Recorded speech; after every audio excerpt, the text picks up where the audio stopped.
Hello everyone, welcome back to CBSE point. जिस तरह से हमने पार्ट फर्स्ट में जाना था कि न्यूट्रिशन के बारे में जाना, मोड ऑफ न्यूट्रिशन हमने डिस्कस किया वहाँ पर, जिसमें ऑटोट्रॉफिक न्यूट्रिशन, हेटरोट्रॉफिक न्यूट्रिशन हमने जाना।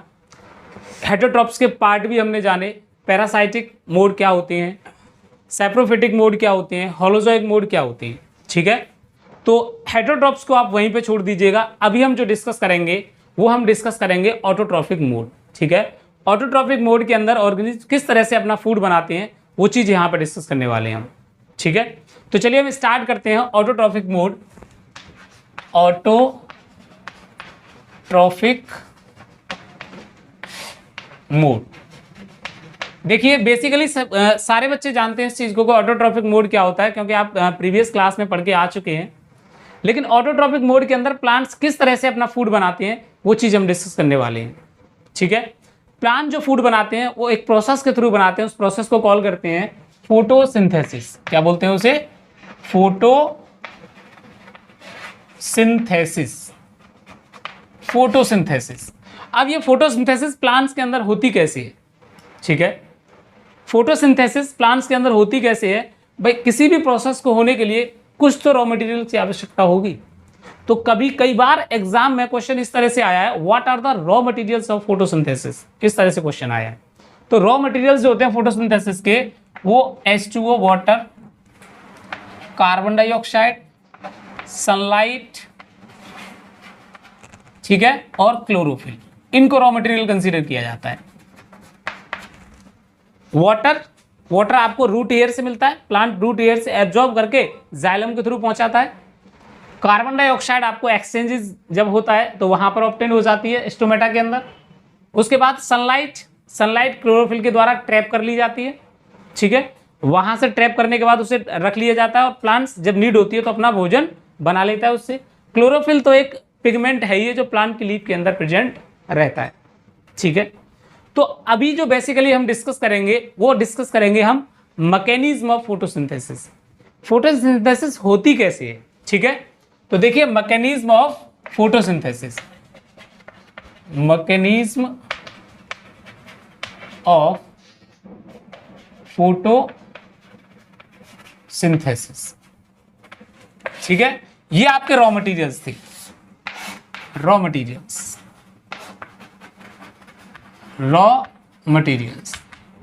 क्लियर है? देखिए चलिए, मैकेनिज्म अगर बात करें तो ये दो प्रकार से होती है बेटा, एक लाइट रिएक्शन और एक डार्क रिएक्शन।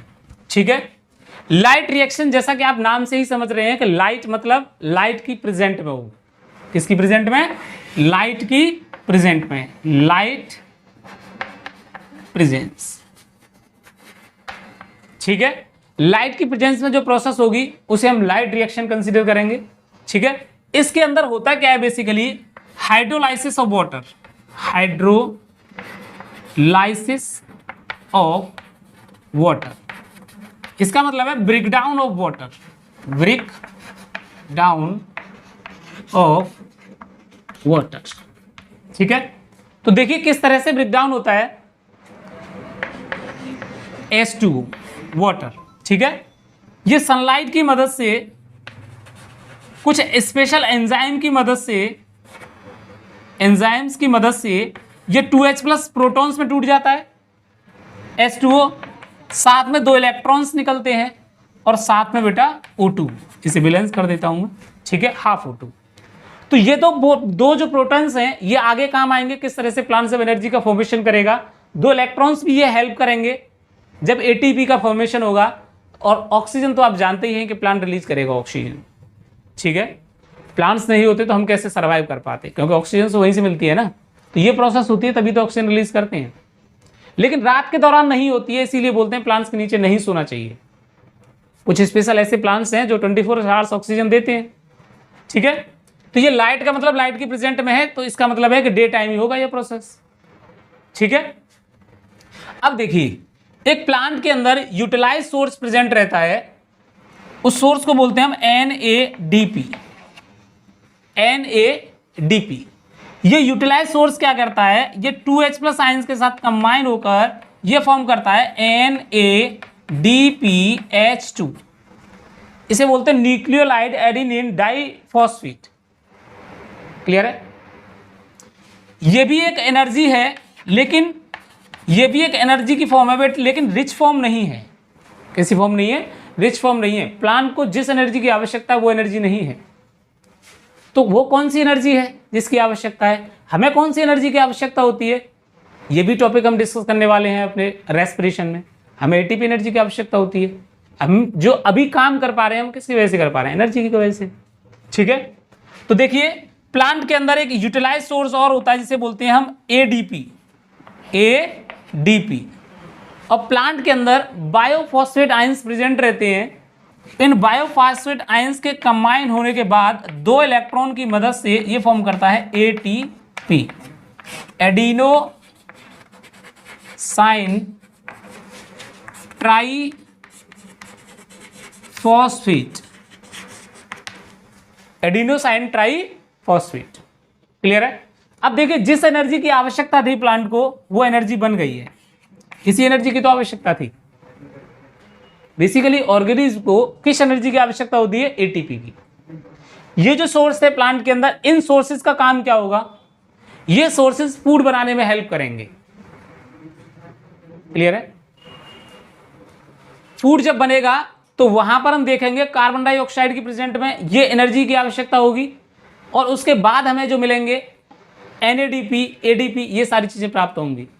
फिर दोबारा से हमें मिल जाता है। ये प्रोसेस कंटिन्यूअस चलती रहती है। ठीक है, तो फिलहाल अभी इसका स्क्रीनशॉट ले लो, बाकी अभी डिस्कस करेंगे हम फूड का फॉर्मेशन कैसे होता है प्लांट के अंदर। ठीक है, चलिए अब हम बात करेंगे डार्क रिएक्शन में। जिस तरह से हमने लाइट रिएक्शन में देखा कि लाइट की प्रेजेंट में प्लांट जो है वो एटीपी एनर्जी का फॉर्मेशन करता है। ठीक है, पहले हाइड्रोलाइसिस हुआ वाटर का, उसके बाद 2H+ आयंस मिले थे हमें, 2H+ प्रोटॉन मिल गई थी हमें, उसके बाद इलेक्ट्रॉन्स मिले, उसके बाद हमें ऑक्सीजन मिल गई थी। ठीक है, इनका सबका यूज हो गया। ठीक है, अब हम बात करेंगे कि प्लांट किस तरह से अपना फूड बनाता है। तो देखिए बेसिकली डार्क से मतलब है कि लाइट की एब्सेंस में होगा, absence of light, absence of light. Light की प्रेजेंट में ये नहीं होगा। ठीक है, तो इसका मतलब है कि फूड तो कब बनने वाला है? नाइट में बनने वाला है। देखिए बेसिकली इसके अंदर ये डार्क रिएक्शन जो होती है, इस रिएक्शन को हम बोलते हैं केल्विन वेन्सन साइकिल। कई बार एग्जाम में इस तरीके से पूछ लिया जाता है यहां से टर्म कि केल्विन वेन्सन साइकिल, लेकिन हमें पता नहीं होता है। बेसिकली डार्क रिएक्शन को ही बोला जाता है। ठीक है, तो देखिए कार्बन डाइऑक्साइड की मदद से NADPH2 अभी फॉर्म किया था हमने। अभी समझ में आया आपको कि किस तरह से इसका जो फॉर्मेशन हुआ था, कहां पर इसका यूज होता है। बेसिकली फूड बनाने में इसका यूज होता है, इसीलिए प्लांट ने बनाया था वो। ठीक है, और एटीपी एनर्जी, भाई एनर्जी की तो आवश्यकता होगी, एटीपी एनर्जी, और साथ में RUBP, इसे बोलते हैं रिबुलोज बाइफॉस्फेट, रिबुलोज बाइफॉस्फेट। ये एक बायोकैटलिस्ट है जो रेट ऑफ रिएक्शन को इंक्रीज करने का काम करेगा।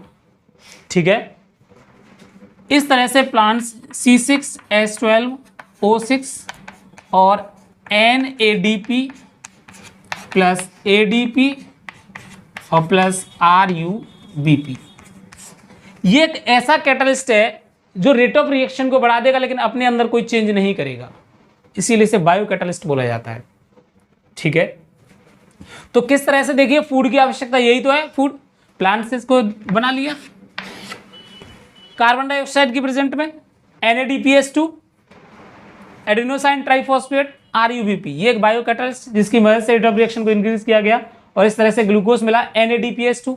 अभी प्लांट में वो कहाँ से आया? अब समझ में आया कि NADP कहाँ से आया? ये इस तरह से आया। जब फूड बनाता है तो उस दौरान NADP बनता है और ADP बनता है, और इस ADP और NADP को दोबारा से एनर्जी फॉर्मेशन के लिए यूटिलाइज किया जाएगा। ठीक है, और RUBP जैसा गया था वो वैसा वापस आता है। इसका काम केवल रेट ऑफ रिएक्शन को इंक्रीज करने का होता है, अपने अंदर कोई चेंजिंग नहीं लाता है। ठीक है, तो इस तरह से प्लांट्स एटीपी एनर्जी का फॉर्मेशन कर लिया, ग्लूकोज का फॉर्मेशन कर लिया। ठीक है, तो आशा करता हूं सारे बच्चों को समझ में आ गया होगा।